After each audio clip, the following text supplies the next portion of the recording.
जय श्री स्वामी समर्थ. 29 जानेवारी रोजी वृषभ राशीच्या व्यक्तींसाठी हा दिवस स्थैर्य, संयम आणि व्यावहारिकतेचा ठरेल.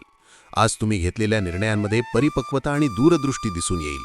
नोकरी किंवा व्यवसायाच्या ठिकाणी कामाचा ताण थोडा वाढू शकतो, पण तुमची मेहनत आणि चिकाटी यामुळे परिस्थिती तुमच्या बाजूने वळेल. वरिष्ठांकडून प्रशंसा मिळण्याची शक्यता आहे, तसेच सहकाऱ्यांचे सहकार्यही लाभेल. व्यवसाय करणाऱ्यांसाठी आजचा दिवस दीर्घकालीन योजनांसाठी अनुकूल आहे. नवीन करार किंवा चर्चांना सुरुवात होऊ शकते. आर्थिक बाबतीत दिवस समाधानकारक राहील.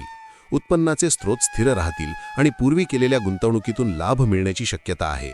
मात्र मोठा खर्च किंवा जोखमीची गुंतवणूक टाळणे योग्य ठरेल. कौटुंबिक जीवनात शांतता आणि सुसंवाद राहील. घरातील सदस्यांचा पाठिंबा मिळेल आणि कौटुंबिक जबाबदाऱ्या नीट पार पडतील. जोडीदारासोबतचे नाते अधिक दृढ होईल आणि भावनिक आधार मिळेल. मित्रमंडळींसोबत वेळ घालवण्याची संधी मिळू शकते, ज्यामुळे मन प्रसन्न राहील. तुमच्या राशीविषयी साप्ताहिक, मासिक आणि दैनंदिन राशी भविष्यासाठी चॅनलला सबस्क्राईब आणि लाईक करा. कमेंटमध्ये जय श्री स्वामी समर्थ लिहा.